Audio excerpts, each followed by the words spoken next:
Hello, everybody. This is eighth in a series of the restoration of a Hickman action piano that has a Ampico B system and is in a Mason and Hamlin art case. This happens to be a picture of the cross-section of the action and how it's integrated into the key. There is a clip that actually clips on the capstan, happens to be in the unclipped position here. I just have to slide that over. But in any event, this shows how the entire system is meant to fit together.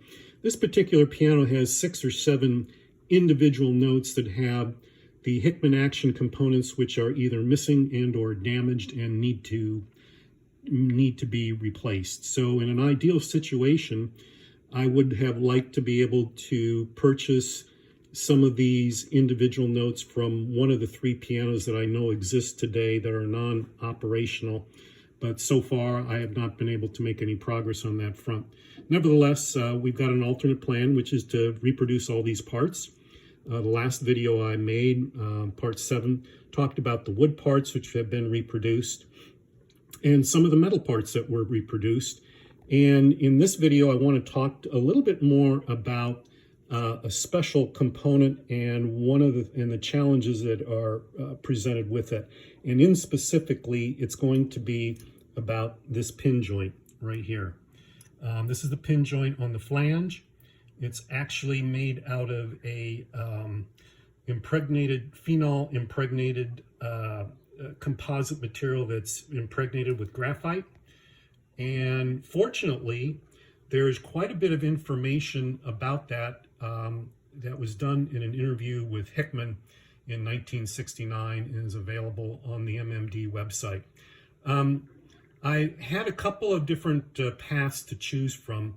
One path was to try to find this material and to go ahead, purchase the material, and then drill the holes and do the work to assemble it. But actually finding some of the material was rather challenging, but I did come across a company called Norplex Micarta.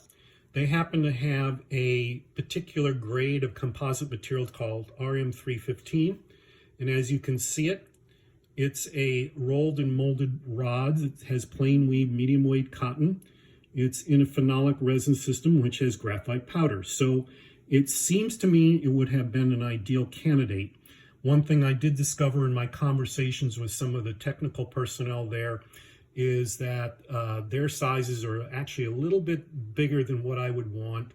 I'm looking to find something in about the 1/8 inch diameter range, and they only supplied it in 3/16. That may not have been a big hurdle, but nevertheless something I would have to deal with. And then of course, you know, once you had this stuff, drilling the holes and making them accurate would have been something that I would have had to deal with. An alternative solution, well, before we go on with the alternative solution, let's talk a little bit about the pin joint itself. This is part of that interview, and in particular, what we're talking about is this pin joint C.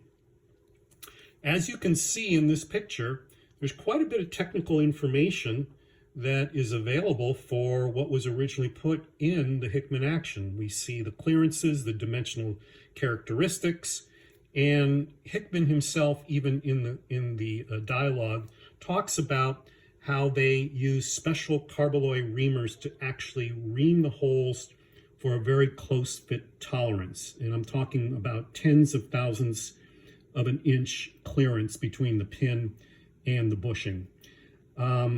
So, you know, obviously a very critical pin joint. My assumption is that this pin joint is created this way simply because of the tremendous pressure that it gets in the playing of this particular action.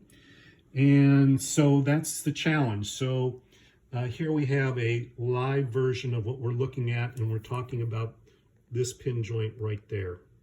So when we come up to this pin joint, this is the flange we're going to be dealing with. You know, it has 2 bushings per side. This is an original flange. And the solution for that, or at least the one I'm thinking I'm going to use, is right there.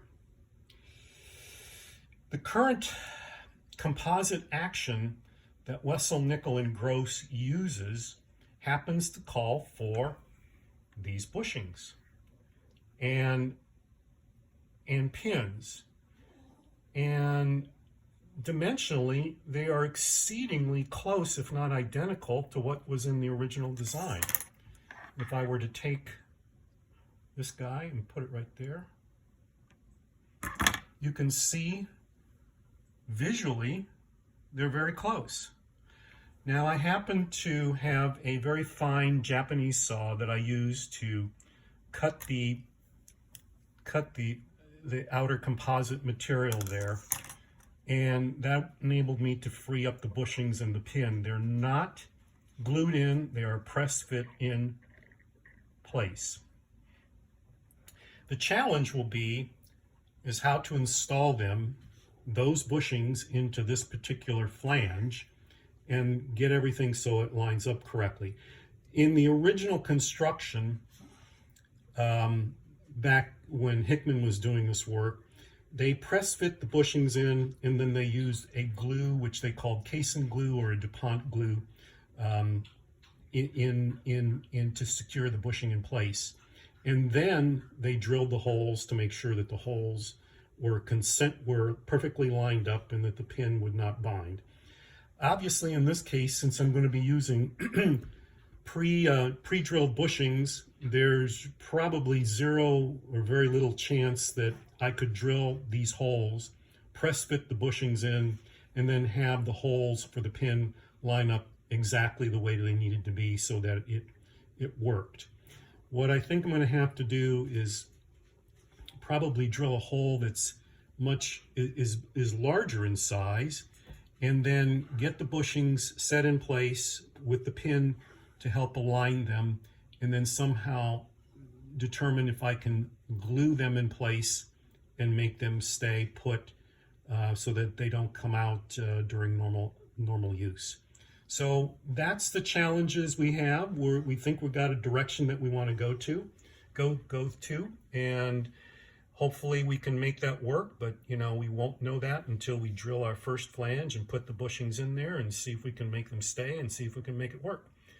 Thanks for watching, and stay tuned for updates.